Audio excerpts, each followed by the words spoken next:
FACR Bulletin Podcast, the show where we examine the latest trends affecting radiology. I'm your host, Chris Hobson, and today we'll be talking with Samir B. Patel, MD, FACR. Dr. Patel is Value Management Program founder and director at Radiology, Inc. in Mishawaka, Indiana. He also sits on the board of directors of Beacon Health System, the region's largest locally owned and operated nonprofit healthcare system. Dr. Patel, thank you so much for being here today.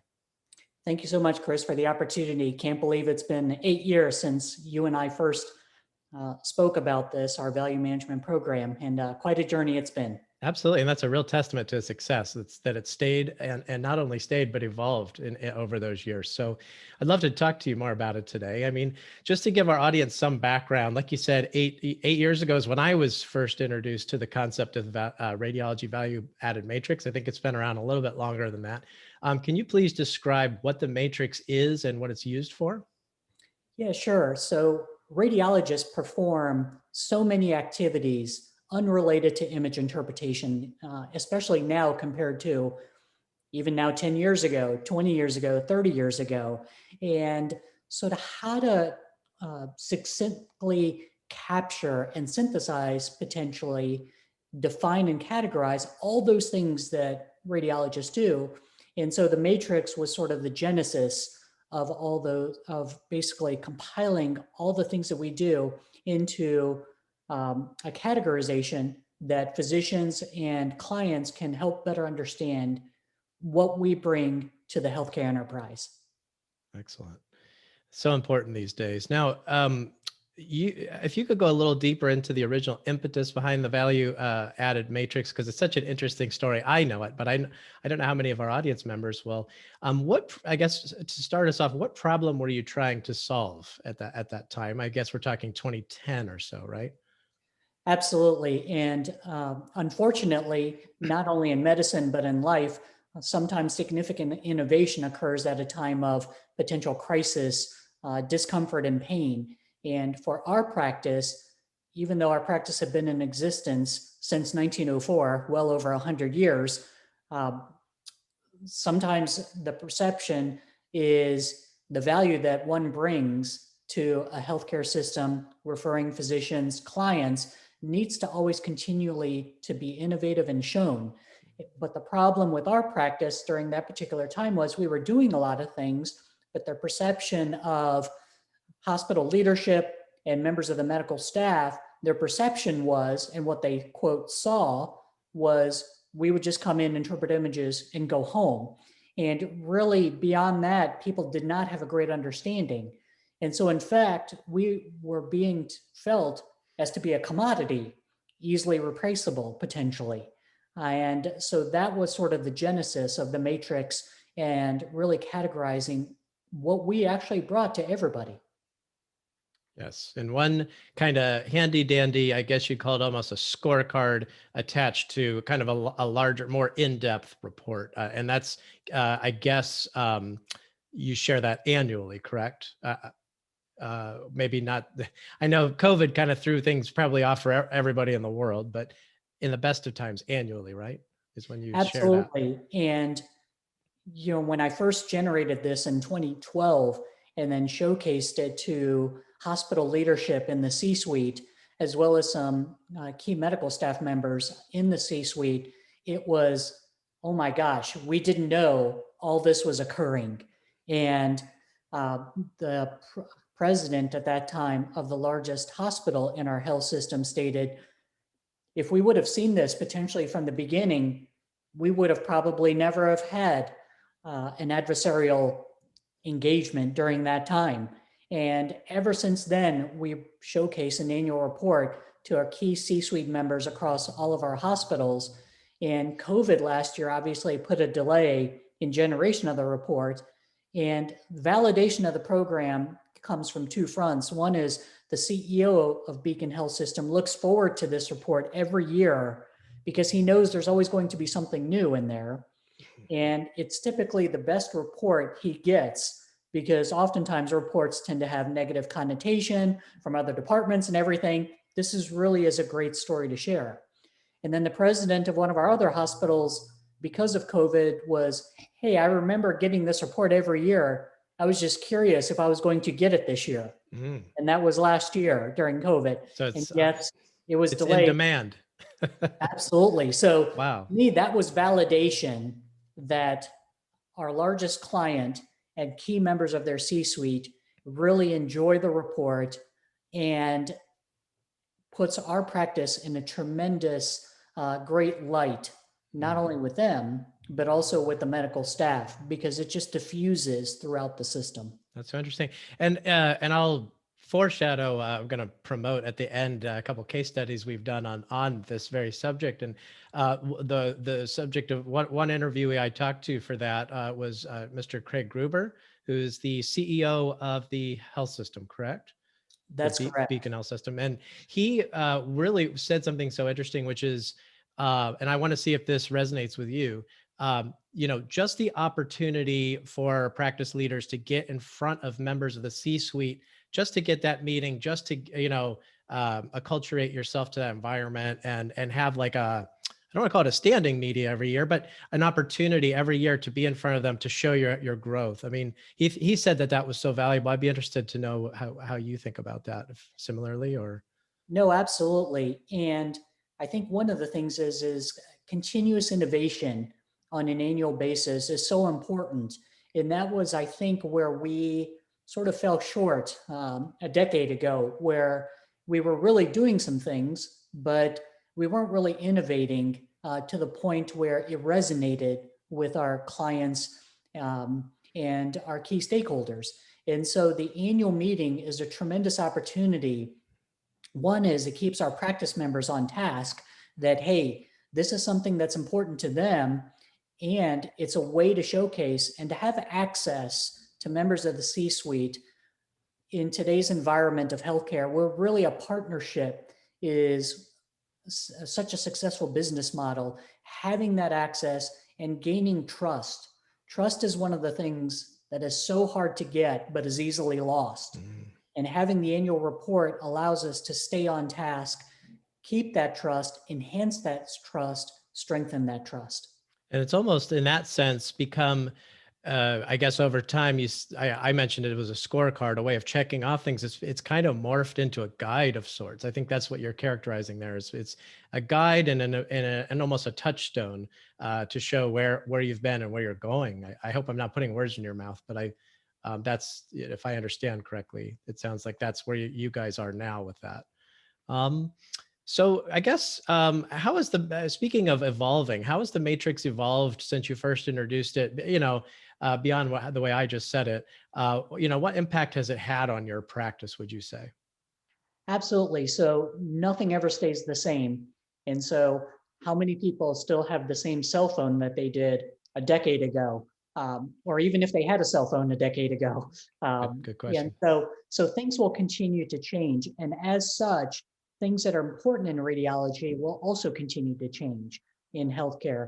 And so there have been a couple category additions and adjustments over the past several years. So I've actually now, we're now in our third version of the value-added matrix. And some of the key things that have been added over the last 8 years, we now have a category on physician well-being, and we track some activities related to that. We also have categories on diversity as well as population health, which certainly have been important for many years and decades, but they've been now added to the matrix. And peer review has sort of been transitioned to peer learning. And so the matrix was never meant to be stagnant and was never meant to be a one size fits all. And it can be tailored to each individual practice, but it's also meant to represent an accurate estimation of what is important in radiology in the field of medicine at a particular point in time. Mm-hmm. That's so interesting. And again, I mentioned earlier that we wrote a couple of case studies, the most recent of which, just to let folks know if they'd like to read more in depth, we actually link, and that's forthcoming. It's not, as we tape this, it's not quite published yet, but it should be in the next week or two. We actually linked to the 2018 annual report in there. And as part of that, and I think we're going to be pulling it out just to make the point, the actual scorecard is in there. And then like you said, you go into depth and people can really look at that at their leisure and hopefully iterate on it for themselves. So I guess building on that, how has the matrix affected you and your role as a practice leader, and even as a now a member of the health system board at Beacon Health? Yeah, so I think, as I mentioned, trust is one of the hardest things to obtain and maintain, but easy to lose. And similar to that is access and opportunities. And so, starting with the matrix back in 2012 and through various iterations and continuing showing and being sort of the leader of the program during this time really has allowed a greater trust and greater access and opportunities, such as being invited to be on the hospital board of directors, because people now understood the real value that a radiologist and that our practice was able to bring, not only on a local level, but also on a national level too, and sharing the message nationally. So that to me has been probably the biggest surprise. I never anticipated all of this because I assumed all radiologists were doing this. Mm. But to me, that is the three biggest things are trust, access, and opportunity. And but it can't be you can't be a one-hit wonder. You have to continue to do this on an annual basis, nor do you have to do it alone. And I think that has been the biggest benefit is our leadership sees that this is not just about me. It is not just about one person or two people or three people, but the entire team. And I think that has been a tremendous benefit, not only to myself, but also there's been benefits to other practice members too that have ascended to leadership positions also. That's so interesting. You talk about team, and I know the matrix. Again, talk about evolution and things you've added over time. I know the matrix has helped motivate members of your practice to become more involved in the Indiana State chapter. I think in the early years you weren't quite as involved, and this maybe helped you motivate you guys to see the bigger picture in lots of ways. One of which was maybe becoming a little more involved in the state chapter to not only just to learn things, but also to maybe help recruit younger physicians to join your practice. And I think if you could talk a little bit about, you've talked a lot so far about internal benefits of such a matrix, but outward facing benefits too. Can you talk about maybe the recruitment piece of all this? Absolutely, and it's been a boon. Been a two-way street, and so not only to help the field of radiology and help other radiologists and other practice members how they can potentially implement something like this in their program, and then share it locally within the state. And so we only have one radiology training program in the state of Indiana, and so that's where I did my residency and fellowship. So to be able to maintain close ties, and that's where our Indiana State chapter meeting is also at. So to meet other people from private practice, to meet others from the academic practice, and having the residents come there, they've been able to see what we've been able to do, and it's helped them as they look at their job opportunities wherever their career sends them. They can start asking questions about where they're going. And in fact, we've actually been successful in recruiting several members to our practice. And because they've seen what our practice is about, they've heard about the matrix, they've seen presentations. And so it's been beneficial to the state chapter and vice versa. It's helped us recruiting too. Mm-hmm. I know some of your colleagues I spoke to about when I was interviewing for that case study. They were really so gratified. There's so much gratification coming from them about the fact that it's such an easy way to share practice culture.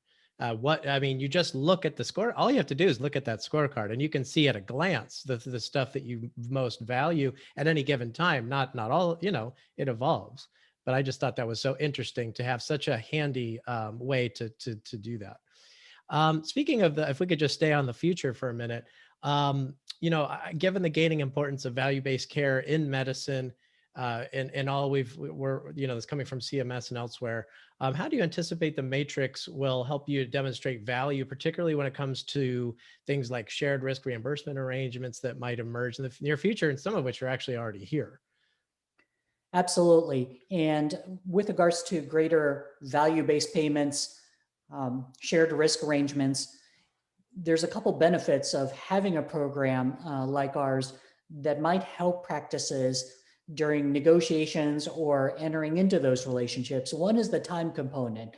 Is there is so much that is involved in imaging beyond interpretation, accreditation, follow-up, tracking adverse events, utilization management. There's so many components to that. And utilizing something such as time-driven, activity-based costing, where one can actually track all of these things that are occurring behind the scenes, that can help during negotiations. On the output side, having outcomes measurements and how the imaging impacts, and having that data, how it impacts population health, how it impacts utilization management, having that sort of data can help on the output side. So those two things, the time involved of everything that we do, and then also the outputs, the outcomes for each of these activities, really helps when entering into shared risk arrangements and value-based care. And, just you're talking there made me think we haven't even talked about the nuts and bolts of how you translate all the non RVU based work you do, or the non kind of imaging work that you do, into a language that C-suite representatives can easily understand, a lot of which is dollars, like bottom line. We don't have to get into like the weeds on that. And a lot of that, again, is in those case studies I keep alluding to. But just on a very surface level, how did you crack that code? Yeah, absolutely. So the question is how to convert, it's basically time and money and then outcomes.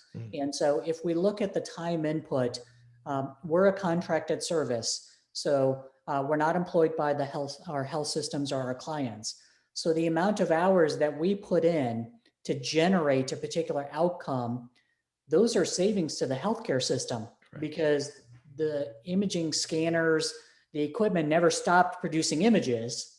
And so it is actually a benefit for our health system to, in fact, actually not employ us, because they're getting the benefits of all the investment of time that we're putting in.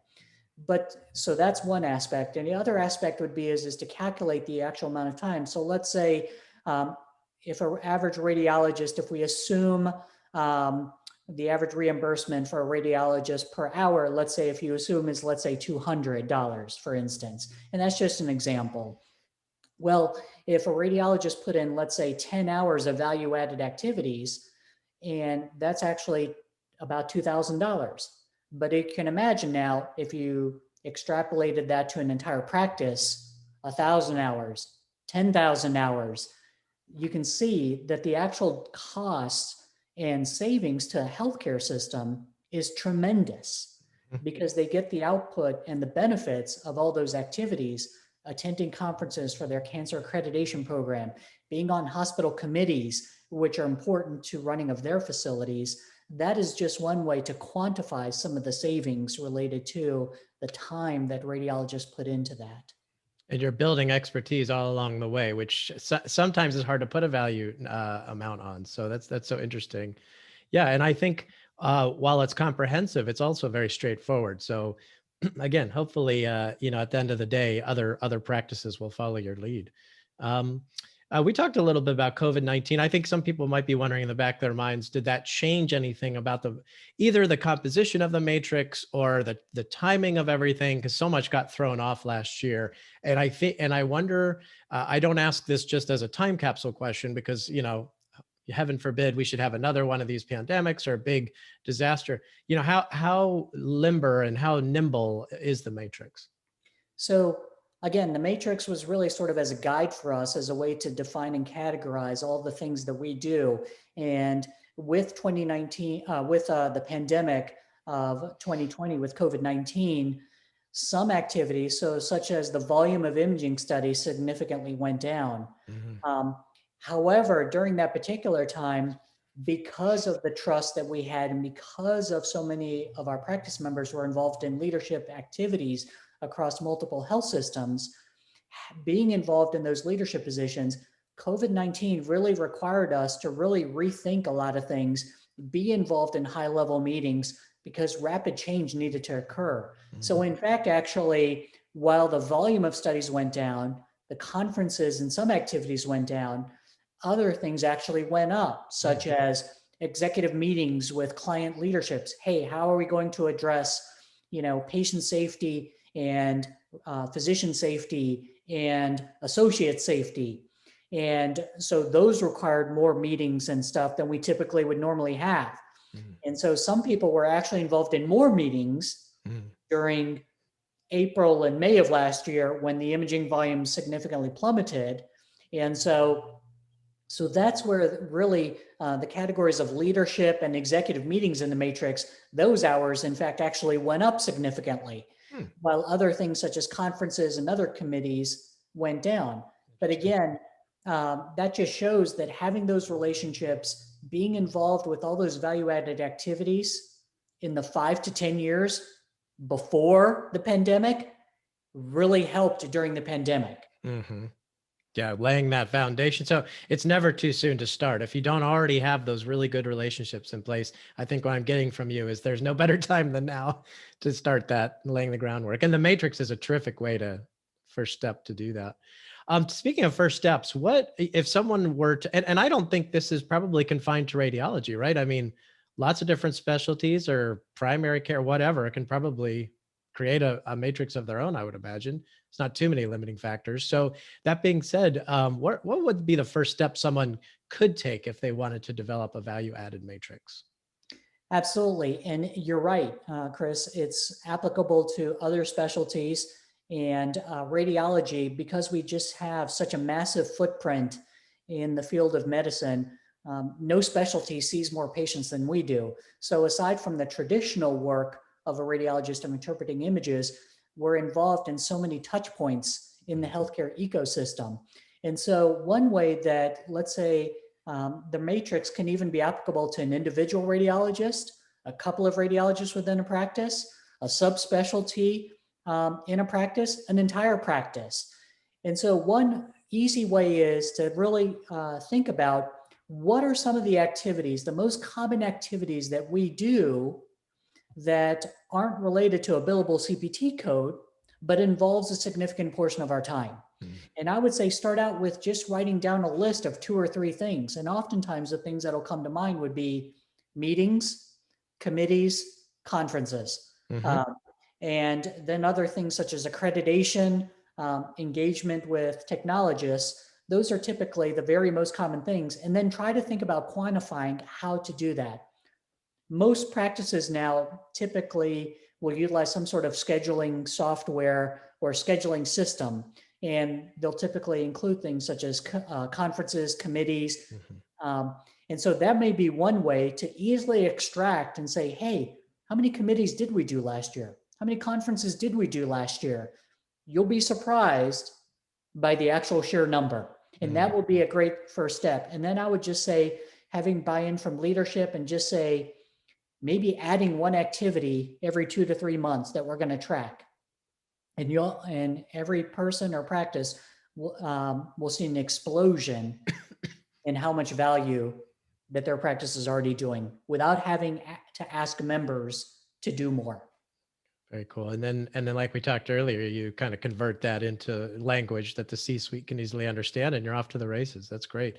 So I guess for you, I mean, what you've already alluded to, things like population health management, things like I guess there are probably 2 or 3 at least new things you added to this scorecard this year. What is the future of the matrix? And I guess, what areas of medicine do you anticipate over time will gain a higher profile in the matrix? Yeah, absolutely. And it's interesting and it's an exercise that I do annually. And, I challenge other people to do is, if you have a particular calendar year, how much of what occurs during the calendar year, okay, on December 31st, you knew what happened during the previous 365 days? How much of what happened during that year could you have predicted on January 1st of that year? Right. And if we look at just say 2020, COVID-19 pandemic. Forget about it. Yeah. And so while I don't have a crystal ball and can say what the future holds, I can definitely say that Aristotle said this best, obviously a long time ago: the soul never thinks without an image. And so imaging will always be, involved in healthcare and in taking care of individuals. And so while I don't know exactly what will be involved and what specific, I think what the matrix shows, the definition of a matrix is something from which something else develops. And so it's important to be nimble and remember to maybe look at the matrix on an annual basis and say, hey, are all of these things still relevant in the field of radiology? And as opposed to maybe necessarily knowing what new categories are going to be in there, maybe to what should be involved is having dedicated time every year to say, hey, let's reflect on this. Do we need to add or change anything? And I think that is the most important piece. While it may not be the content, which is certainly important, but the most important aspect is not to put it on a bookshelf or somewhere and forget about it. Definitely look at it every year. The living document. A living, working, breathing document. There we go. Probably the best way to look at it, because whoever thinks they can predict 3, 4, 5 years into the future, it is extremely challenging. Absolutely, especially now more than ever, as we've seen. Well, Dr. Patel, it's been so awesome talking to you today. Where can people find you online if they do want to continue this conversation and maybe get some pointers from you? So I am on LinkedIn, Samir Patel, MD, and I'm also on Twitter at Samir Patel _MD. Absolutely, that's great. So everyone, I encourage you to reach out. And also just for our viewers to just to put a fine point on it, we actually technically have 3 case studies about your practice, 2 of which are predicated on the matrix itself. So I encourage everyone to go to acr.org/imaging3 to read those and get more in-depth understanding. Also, if you to our audience, if you have any ideas for future show topics, please let us know so on Twitter at Radiology ACR. I also invite you to watch all of our archived episodes at Apple Podcasts, Spotify, Google Podcasts, and please be sure to subscribe to ACR's YouTube channel to see our latest episodes. Thank you so much again, Dr. Patel, and we really appreciate your time today. And thank you so much to our listeners. This has been the ACR Bulletin Podcast. See you next time.